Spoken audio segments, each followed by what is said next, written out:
Charles vivait sa vie à un rythme effréné qu'il s'était lui-même imposé. À 34 ans, travaillant comme microbiologiste clinique principal, son existence entière se résumait à un seul but dévorant, économiser assez d'argent pour acheter une propriété isolée et autonome dans les Vosges. C'était un rêve que lui et sa femme Camille avaient esquissé sur une serviette pendant leur lune de miel. Mais 5 ans plus tard, sans enfant pour les ancrer en banlieue, Charles avait transformé ce rêve en obsession. Il prenait toutes les gardes supplémentaires, effectuait des diagnostics privés le week-end, et avait fini par disparaître de son propre mariage. Il rationalisait ses semaines de 80 heures de travail comme un acte d'amour. Il construisait leur forteresse. Il ne se rendait tout simplement pas compte qu'il avait laissé sa femme à l'extérieur des murs. Camille, à 32 ans, étouffait dans l'écho silencieux de leur grande maison. Au début, elle avait admiré sa détermination. Mais alors que les mois se transformaient en années, l'admiration s'était muée en une solitude profonde et creuse. Charles rentrait à minuit, les yeux rouges et vides, trop épuisé pour formuler une phrase cohérente, et encore moins pour offrir l'intimité émotionnelle dont elle avait désespérément besoin. Camille, Charles. Charles, le directeur du labo m'a demandé de faire tourner les panels de culture de nuit. Je sais qu'on est vendredi, mais la paie des heures supplémentaires va directement dans le fond pour le terrain. Je suis vraiment désolé, mon amour.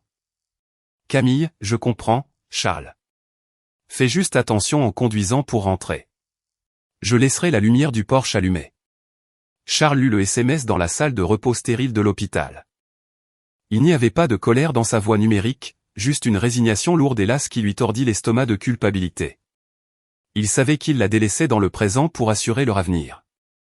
Il se promit pour la 100e fois qu'il réduirait ses heures le mois prochain.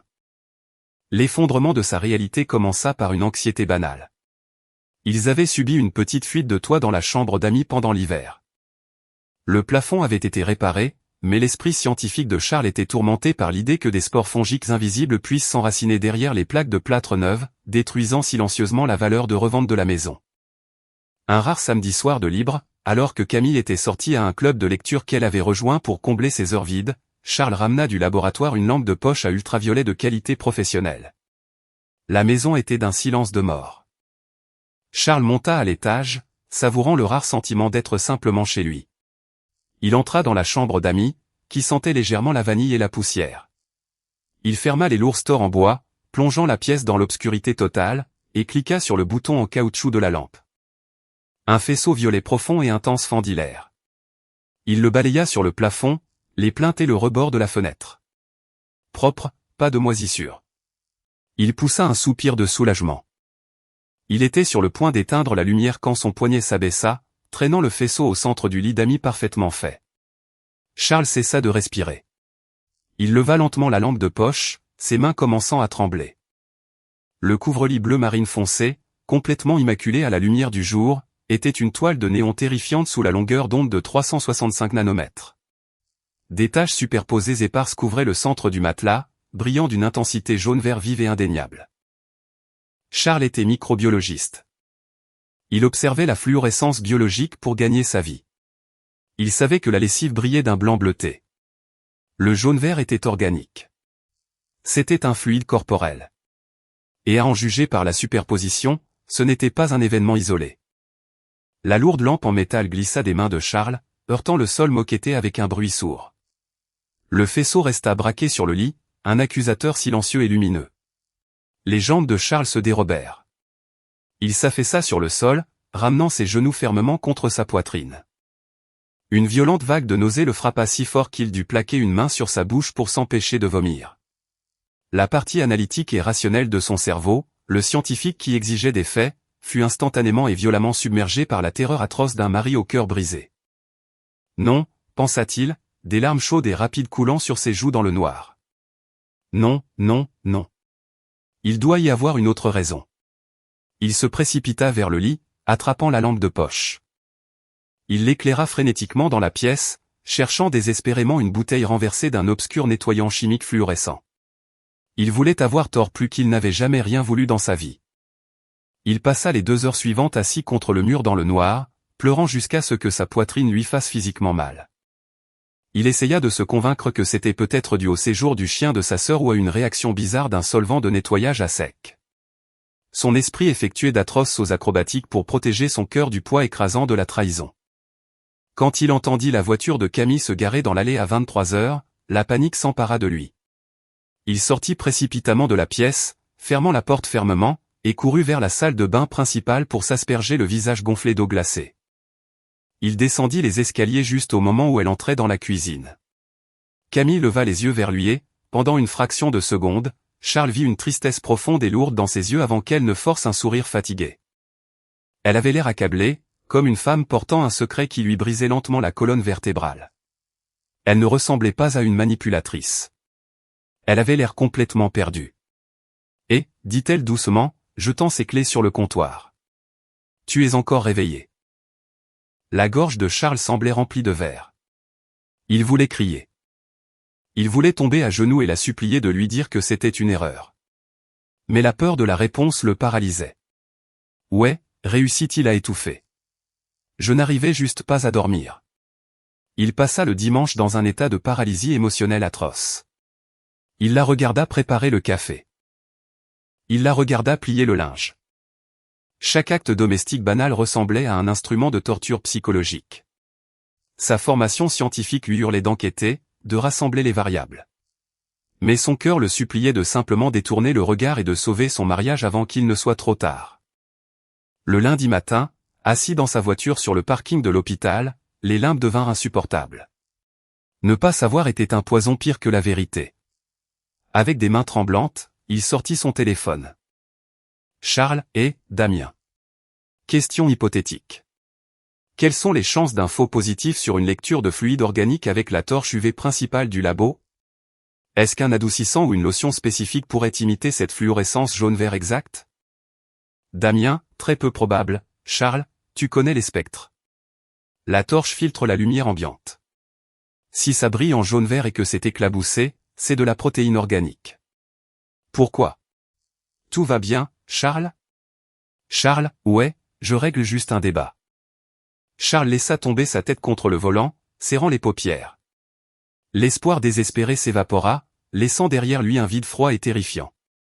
Il ne pouvait pas oublier les taches lumineuses. Il ne pouvait pas vivre dans une réalité où il faisait semblant de ne pas savoir. Ce ne fut pas un changement soudain et froid pour endosser le rôle d'enquêteur. Ce fut une avancée désespérée et réticente vers une vérité dont il savait qu'elle détruirait sa vie. Il devait connaître l'étendue de l'infection avant de décider comment la traiter. Comment réagiriez-vous si vous étiez à la place de Charles et que vous trouviez quelque chose comme ça chez vous? Faites-le moi savoir dans les commentaires. J'adorerais lire vos pensées. Continuons. Les jours suivant la découverte avec la lumière ultraviolette s'éternisèrent avec une lenteur atroce. Charles traversait sa vie comme un homme marchant sous l'eau. La pression écrasante de son secret rendait chaque respiration difficile. Il ne se transforma pas immédiatement en un génie froid et calculateur. Au lieu de cela, il était un désordre chaotique de chagrin, de déni et d'espoir désespéré. Il allait au laboratoire, fixait d'un air absent les boîtes de pétri, et vérifiait constamment son téléphone. S'attendant à moitié à ce que Camille envoie un SMS avouant tout, implorant le pardon pour qu'il puisse simplement réparer les choses. Mais la confession ne vint jamais. Seulement les messages quotidiens banals d'un mariage en déroute. Camille, j'ai récupéré tes affaires au pressing. Elles sont pendues dans le placard de l'entrée. Seras-tu à la maison avant 21h ce soir? J'ai acheté ces horribles snacks de télé-réalité que tu aimes. Charles, merci. J'essaie de partir tôt, mais la centrifugeuse a besoin d'être recalibrée. Je ferai de mon mieux. Je suis désolé. Taper ces mots donnait à Charles la nausée physiquement. Les excuses étaient un réflexe, une habitude construite sur 2 ans à privilégier son travail au détriment de sa femme. Il resta assis dans sa voiture sur le parking de l'hôpital pendant 1 heure ce mardi soir, serrant le volant jusqu'à ce que ses jointures blanchissent. Il voulait rentrer chez lui et crier. Il voulait jeter la lampe UV sur le comptoir de la cuisine et exiger la vérité. Mais et si elle mentait? Et si elle le manipulait, lui disait qu'il était fou et nettoyait immédiatement la pièce? Sa formation scientifique livrait une guerre brutale contre son état émotionnel fracturé. Il avait besoin de plus de données. Non pas parce qu'il voulait la piéger, mais parce qu'il était terrifié à l'idée de détruire leur vie pour un malentendu. Cette nuit-là, après que Camille se fut endormie dans la chambre principale, Charles se glissa dans le bureau de la maison. Il fixa les lumières clignotantes de leur routeur sans fil. Il était microbiologiste, à l'aise avec les microscopes et les analyses biologiques, pas un spécialiste en informatique. Ses mains tremblaient alors qu'il ouvrait son ordinateur portable. Il passa 3 heures atroces à lire des forums en ligne confus, à boire du café rassis et à essayer de comprendre comment accéder à la passerelle d'administration du routeur. Lorsqu'il parvint enfin à contourner le mot de passe par défaut et à afficher les journaux d'historique du réseau, il avait le crâne qui tambourinait. Il fixa les rangées interminables d'adresses IP et de codes MAC, les yeux brûlants. Il lui fallut encore 1 heure de recoupement pour identifier leurs propres appareils, son téléphone, le téléphone de Camille, la télévision connectée, son ordinateur portable. Et puis il le trouva. Une anomalie. Un appareil non reconnu s'était connecté à leur réseau invité. Charles ressentit une oppression suffocante dans sa poitrine lorsqu'il cliqua pour développer l'historique des connexions. L'appareil ne s'était pas seulement connecté une fois. Il avait un schéma distinct. Il se connectait tous les mardis et jeudis soirs, correspondant presque exactement au jour où Charles effectuait ses doubles gardes obligatoires. Le nom d'hôte automatisé enregistré sur le réseau était d'une simplicité flagrante. Le téléphone de Vincent. Charles ferma l'ordinateur portable. Il ne ressentit pas une vague de justification triomphante. Il ne ressentit qu'un chagrin profond et creux. Il posa sa tête sur le bureau et pleura silencieusement. Le fantôme avait un nom maintenant. Ce n'était plus un cauchemar abstrait. Au cours des jours suivants, Charles se surprit à observer secrètement sa femme. Il s'attendait à voir un monstre, une personne manipulatrice détruisant joyeusement leurs vœux. Mais ce qu'il vit lui brisa encore plus le cœur. Le jeudi matin, il observa Camille depuis le couloir alors qu'elle se tenait dans la cuisine. Elle tenait sa tasse de café à 2 mains, regardant d'un air absent par la fenêtre la pluie grise du matin. Une seule larme coula sur sa joue, qu'elle essuya rapidement. Elle avait l'air complètement épuisée, accablée par un conflit interne écrasant. Elle n'était pas heureuse. C'était une femme piégée dans une cage de sa propre fabrication, étouffant sous la culpabilité de ses choix, mais apparemment trop faible ou trop seule pour s'arrêter. Charles réalisa qu'il ne pouvait pas la confronter avec seulement un journal Wi-Fi. Elle pourrait facilement prétendre que Vincent était un ami de son club de lecture, un voisin aidant pour un projet, ou quelqu'un utilisant leur Internet depuis la rue. Il avait besoin d'une preuve visuelle absolue pour briser le déni auquel ils s'accrochaient tous les deux. Il passa le vendredi après-midi à rechercher des caméras discrètes. Il se détestait pour ça. Chaque requête de recherche le faisait se sentir sale, intrusif, comme un criminel dans sa propre maison. Il faillit fermer le navigateur 12 de fois, mais son esprit retournait aux taches jaune-vert lumineuses sur le lit d'amis et sa détermination se renforçait juste assez pour continuer. Il ne pouvait pas utiliser une caméra de surveillance pour bébé bon marché et évidente. Il avait besoin de quelque chose qui soit logique pour la pièce. Son esprit s'accrocha à l'excuse qu'il avait construite lors de son inspection UV initiale. Poussière et allergènes. Il trouva un purificateur d'air et pas fonctionnel haut de gamme qui abritait un objectif 4K grand angle dissimulé. Surtout, il transmettait les données via une carte SIM cellulaire interne, ce qui signifiait qu'il n'apparaîtrait pas sur leur réseau Wi-Fi domestique pour que Camille ou Vincent le découvrent. Il paya un supplément pour une livraison en 24 heures à son laboratoire. Damien, une boîte énorme vient d'arriver pour toi à la réception. Ça a l'air cher. Tu as enfin acheté cet équipement de camping pour les Vosges, Charles? Charles, non, juste un purificateur d'air pour la maison. Mes allergies s'aggravent. Tu pourrais le garder dans mon bureau jusqu'à la fin de mon service? Lorsque Charles ramena la grande boîte à la maison le samedi après-midi, son cœur battait contre ses côtes comme un oiseau pris au piège. Il se sentait complètement déséquilibré. Qu'est-ce que c'est? Demanda Camille, levant les yeux de son ordinateur portable sur le canapé du salon. Juste un purificateur d'air de qualité médicale, dit Charles, la voix tremblant légèrement. Il se força à prendre une profonde inspiration, essayant de feindre un ton décontracté. La chambre d'amis sent incroyablement la poussière ces derniers temps, et mes allergies font des siennes. Je me suis dit que j'allais le faire tourner là-haut pour faire circuler l'air à l'étage. Oh, répondit doucement Camille, ses yeux se détournant pendant une fraction de seconde.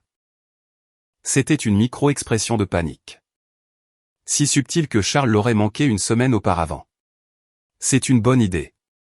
Tu devrais mieux prendre soin de toi. Charles porta la lourde unité à l'étage. Ses mains transpiraient abondamment alors qu'il la déballait.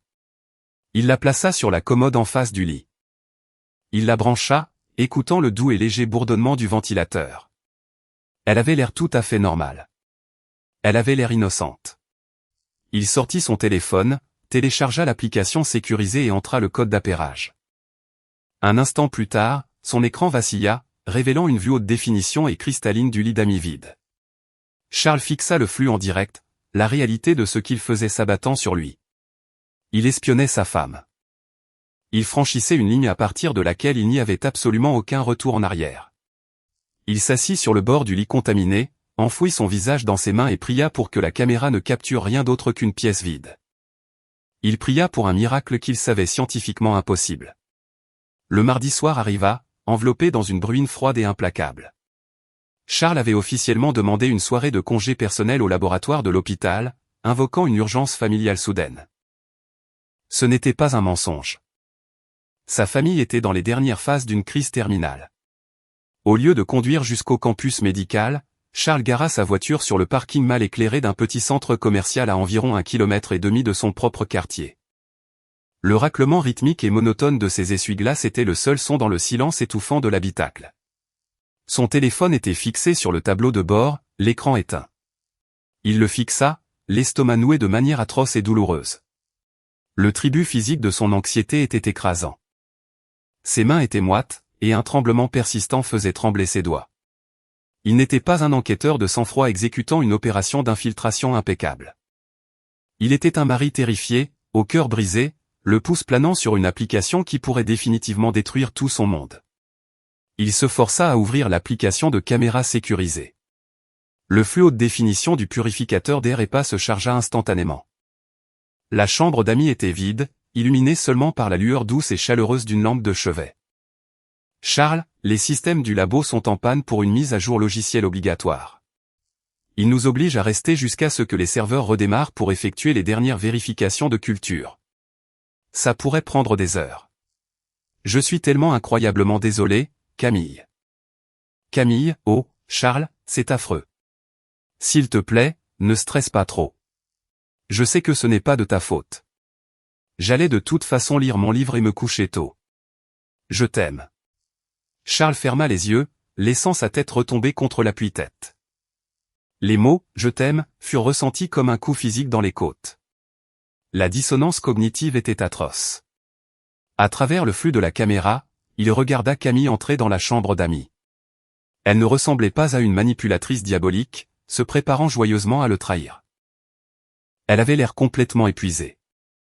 Elle fit les 100 pas lentement, se tordant les mains, s'arrêtant pour regarder une photo encadrée de deux sur la console du couloir, visible par la porte ouverte de la chambre. Charles la regarda tracer le cadre en bois avec son doigt, les épaules affaissées dans une lourde défaite. Elle ressemblait à une femme se noyant dans une mer d'isolement. Il comprit d'une manière profonde et atrocement douloureuse qu'il avait construit les murs de sa prison. Il avait échangé leur présent contre un chalet isolé dans les Vosges auquel elle ne croyait plus. Il l'avait affamée d'affection, de présence et de simple conversation. Mais alors qu'il la regardait se détourner de la photographie et lisser la couette du lit d'Amy, son empathie heurta un mur de réalité solide et inamovible. La solitude était une tragédie. L'infidélité était un choix délibéré. À exactement 19h15, Charles vit une silhouette entrer dans le cadre. Vincent. C'était un homme d'apparence ordinaire portant une veste humide à cause de la pluie. Rien chez lui ne criait au méchant. Il ressemblait juste à un opportuniste profitant d'une situation terrible et fragile. À travers le flux de la caméra, Charles regarda Camille le laisser entrer dans la pièce. Il n'y eut pas d'étreinte immédiate et passionnée. Vincent tendit la main vers elle, mais Camille hésita. Elle croisa les bras sur la défensive pendant un bref instant, regardant le sol avant de finalement s'appuyer sur son épaule. C'était un câlin désespéré, comme quelqu'un s'accrochant à une bouée de sauvetage dans de l'eau glaciale. Elle était partagée, désespérée de chaleur humaine, mais accablée par la gravité de ses actes. Cependant, l'hésitation fut brève. La limite fut franchie. Damien, et mec, le superviseur te cherchait. J'ai couvert et j'ai dit que tu avais une urgence familiale. Prends ta soirée. On gère le labo. J'espère que tout va bien. Charles, merci, Damien. L'urgence est en train de se produire en ce moment. Je ne pense pas que je serai là demain non plus.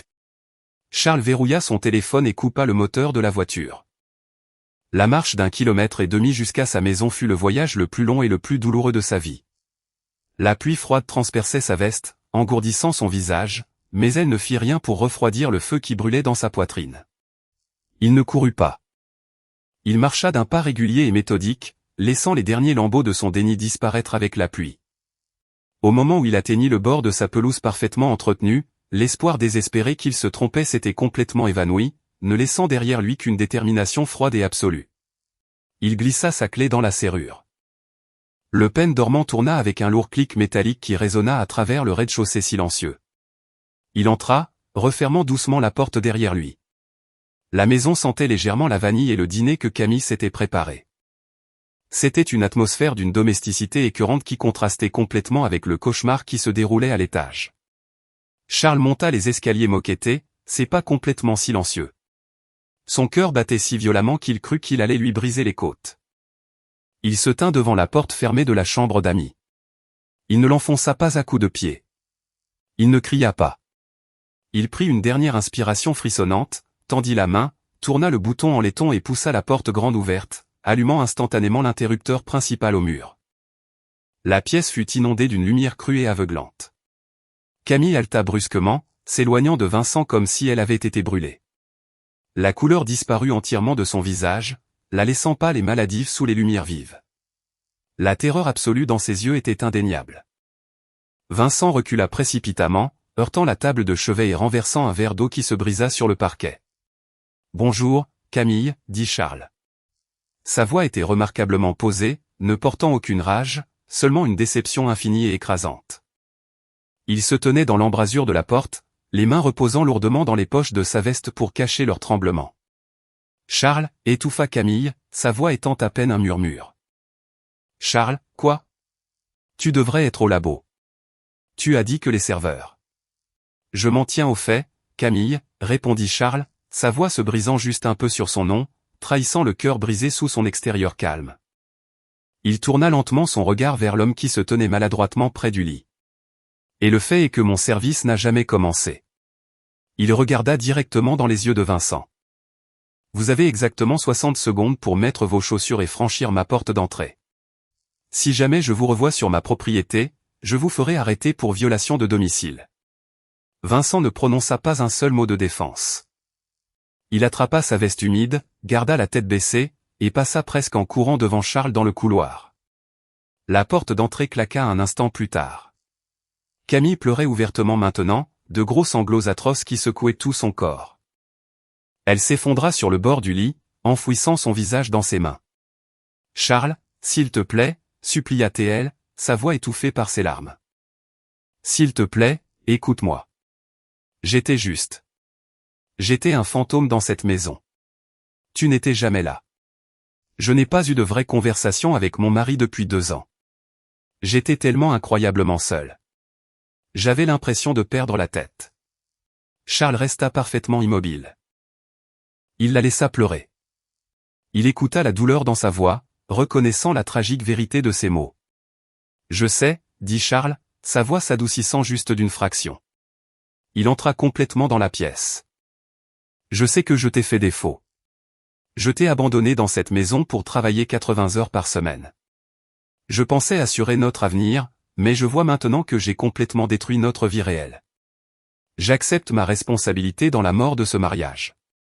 Vraiment. » Camille leva les yeux, une lueur d'espoir désespéré et pathétique clignotant dans ses yeux rouges et remplis de larmes. « On peut réparer ça, Charles. On peut arrêter d'économiser pour la maison. On peut aller en thérapie. Je ne lui parlerai plus jamais. C'était une erreur terrible et stupide. » Ce n'était pas une erreur, la corrigea Charles, son ton revenant à une froideur analytique alors qu'il refoulait ses propres larmes. Une erreur, c'est faire tomber un tube à essai dans un labo. Ce que tu as fait était une série de choix délibérés et calculés. Si tu te sentais seule, Camille, tu aurais dû me remettre des papiers de divorce. Tu aurais dû faire tes valises. Tu n'aurais pas dû le ramener dans notre maison. Charles pointa un doigt assuré vers l'élégant purificateur d'air EPA bourdonnant doucement sur la commode. il y a une caméra de sécurité cellulaire 4K cachée à l'intérieur de ce purificateur, déclara clairement Charles, regardant ses yeux s'écarquiller d'une horreur nouvelle et profonde. Elle a tout enregistré, tout comme notre routeur réseau a enregistré le téléphone de Vincent se connectant à notre Wi-Fi tous les mardis et jeudis depuis un mois. Il fit une pause, laissant le silence s'étirer avant de porter le coup de grâce. Et samedi dernier, j'ai ramené une lampe ultraviolette de qualité laboratoire à la maison pour vérifier la moisissure, et j'ai vu exactement à quel point ce lit est lourdement contaminé. La mâchoire de Camille se décrocha. Le dernier espoir restant dans ses yeux se brisa entièrement. La réalisation qu'il savait depuis des jours, qu'il s'était assis en face d'elle, qu'il lui avait envoyé un SMS disant « Je t'aime » et qu'il avait méthodiquement construit une cage de preuves indéniables autour d'elle, la brisa complètement. « Fais une valise » dit doucement Charles, lui tournant finalement le dos pour quitter la pièce. « Je dors dans la chambre principale ce soir. Demain matin, tu pars. » La lumière gris pâle du mercredi matin filtrait à travers les stores de la chambre principale, illuminant Charles assis sur le bord du matelas. Il n'avait pas dormi une seule minute. L'adrénaline de la confrontation s'était complètement consumée, le laissant avec un épuisement profond et douloureux qui s'était installé au plus profond de ses os. En bas, il pouvait entendre les bruits lourds et définitifs d'une vie en cours de démantèlement. La fermeture éclair d'une valise, le léger bruit sourd des pas, le son étouffé de Camille pleurant doucement dans le couloir. Charles se leva, ses jambes pesant comme du plomb. Il sortit de la chambre et se tint en haut des escaliers. Camille était près de la porte d'entrée, deux grandes valises posées sur le parquet à côté d'elle. Elle leva les yeux vers lui, le visage enflé, les yeux complètement dépourvus de la colère défensive ou de la panique manipulatrice qu'elle avait montrée la nuit précédente. Elle avait juste l'air brisé. La réalité des conséquences avait finalement écrasé le fantasme dans lequel elle avait vécu. « Je laisse les clés sur la console », chuchota Camille, la voix fragile et éraillée. « Charles, je sais que dire que je suis désolé ne répare rien. Je sais que je nous ai détruits, mais j'ai besoin que tu saches que je n'ai jamais voulu te faire de mal. J'étais juste tellement perdu, et j'ai fait le choix le plus égoïste et le plus catastrophique possible. » Charles serra fermement la rampe en bois. Une partie de lui, l'homme qu'il avait aimé pendant 7 ans, voulait descendre les escaliers en courant, la prendre dans ses bras et lui dire qu'il pourrait d'une manière ou d'une autre recoller les morceaux. Le chagrin était un poids physique dans sa poitrine, mais son esprit analytique, ancré dans les faits indéniables de la lumière ultraviolette et de la caméra cachée, le maintenait fermement en place. « Je crois que tu es désolé, Camille, » dit doucement Charles, la colère ayant entièrement disparu de sa voix. « Mais les dégâts sont structurels. On ne peut pas les réparer. Adieu. » Camille hocha lentement la tête, une nouvelle larme coulant sur sa joue. Elle ramassa ses sacs, ouvrit la porte d'entrée et sortit dans l'air vif du matin. Quand le pêne dormant se referma derrière elle avec un clic, la maison tomba dans un silence absolu et assourdissant.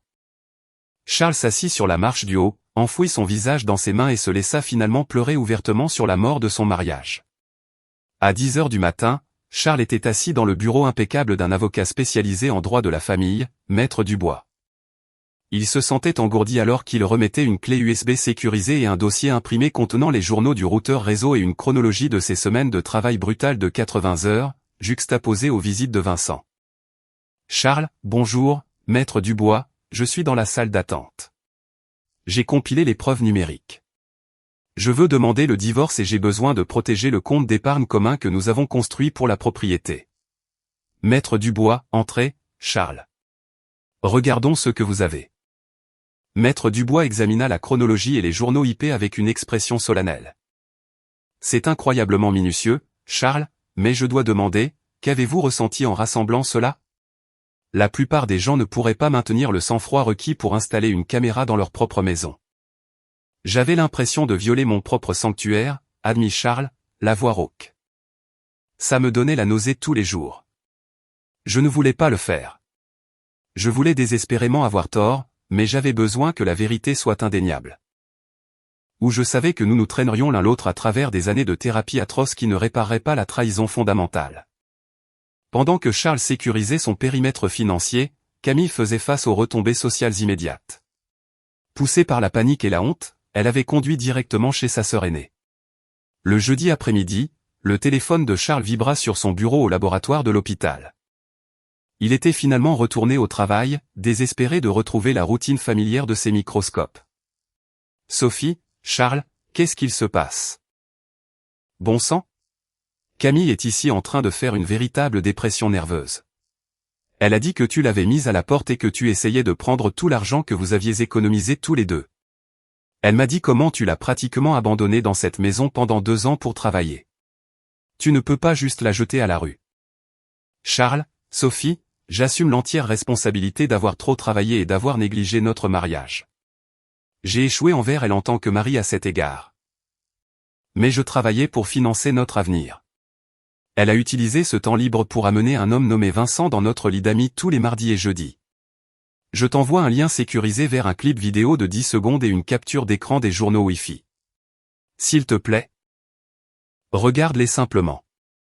Charles regarda l'accusé de réception apparaître. Il ne ressentit aucune justification triomphante, seulement une lourde tristesse de devoir exposer le moment le plus bas de sa femme à sa propre famille. Exactement 5 minutes plus tard, Sophie l'appela. Charles laissa la messagerie vocale répondre. Il savait que la vérité démantèlerait le récit fabriqué de victimes de Camille. Avec les preuves incontestables exposées, le système de soutien de Camille passa d'une colère légitime contre Charles à une profonde déception envers elle. Les procédures légales au cours des mois suivants furent remarquablement calmes. Comme il n'y avait pas d'enfants impliqués, il s'agissait purement d'une question de partage des biens. Pendant la médiation, Camille ne se battit pas. La culpabilité écrasante et la réalité humiliante de la preuve vidéo avaient complètement vidé sa détermination. Elle accepta un modeste accord financier, assez pour recommencer à zéro, mais loin de la moitié de l'énorme fonds pour les Vosges que Charles avait littéralement sacrifié sa santé à construire. 6 mois passèrent. Les saisons changeantes reflétaient la guérison lente et régulière dans la vie de Charles. Il ne s'était pas transformé en un homme cynique et endurci. Au lieu de cela, il avait appris une leçon brutale sur l'équilibre. Il réduisit officiellement ses heures au labo à une semaine de travail standard de 35 heures. Il commença à faire de la randonnée le week-end, rejoignit un club de tennis local, et entama le lent processus de réappropriation de sa maison. La chambre d'amis avait été la partie la plus difficile. Pendant des mois, il avait gardé la porte fermement fermée. Mais par un beau samedi matin, il l'ouvrit enfin. Il engagea une équipe pour emporter le lit contaminé et arracher la moquette. Il posa un nouveau parquet, peignit les murs d'un bleu chaud et invitant, et transforma l'espace en une salle de sport et de lecture dédiée. Il effaçait le fantôme et redonnait vie à la maison. Un mardi soir tranquille, Charles essuyait les comptoirs de sa cuisine après avoir préparé le dîner. L'écran de son téléphone s'illumina. Camille. Charles, je sais que je ne devrais pas t'envoyer de SMS. Je suis passé devant la maison aujourd'hui. Le nouvel aménagement paysager est magnifique. C'est juste que notre vie me manque. Je vis dans un petit appartement. Vincent est parti depuis longtemps. Et je réalise chaque jour que j'ai échangé tout mon monde contre une illusion. J'espère que tu vas bien. Charles se tenait dans la cuisine silencieuse, lisant le message. Il ne ressentait pas de colère. Il ressentit en fait une pointe de chagrin sincère pour la femme qu'il avait aimée, qui vivait maintenant avec les conséquences lourdes et inéluctables de ses actes. Mais il savait aussi que fermer la porte complètement était la seule façon pour eux deux de survivre. Charles, je vais bien, Camille. La maison commence enfin à redevenir un foyer. Je te pardonne pour ce qui s'est passé, et je me pardonne ma part dans notre éloignement, mais nous ne pouvons plus regarder en arrière. Je te souhaite le meilleur, sincèrement, mais s'il te plaît, ne m'envoie plus de SMS. Charles verrouilla son téléphone, l'écran devenant noir. Il se versa un verre d'eau, éteignit les lumières de la cuisine et monta à l'étage. Pour la première fois depuis des années, il n'était pas épuisé. Il n'était pas paranoïaque, et il ne courait pas vers un avenir fictif lointain. Il était simplement présent, enfin en paix dans sa propre maison. Finalement, Charles a fait de cette propriété dans les Vosges une réalité, mais selon ses propres conditions. Debout sur son porche trempé par la pluie, regardant les bois sans fin, il réalisa que pour la première fois depuis des années, il ne collectait pas de données ni n'analysait de tendances. Il vivait, tout simplement. Il avait enfin trouvé la paix qu'il avait payée au prix d'un cœur brisé. Quant à mon avis sur ce récit, cette histoire me perturbe vraiment. La méthode de Charles était incroyablement froide, à la limite de l'inquiétant. Mais honnêtement, étant donné le niveau de tromperie, son esprit analytique était peut-être la seule encre qui l'a empêché de s'effondrer complètement face à la manipulation. C'est une dure leçon qui montre que l'on ne peut pas sacrifier le présent si complètement pour un futur abstrait sans tout risquer. Charles a obtenu justice, mais le prix a été immense. Alors, qu'en pensez-vous? Le démantèlement méthodique de son mariage par Charles était-il une autoprotection justifiée, ou était-il trop clinique et vindicatif? Je veux sincèrement savoir comment cette histoire vous a fait vous sentir. Laissez un commentaire ci-dessous.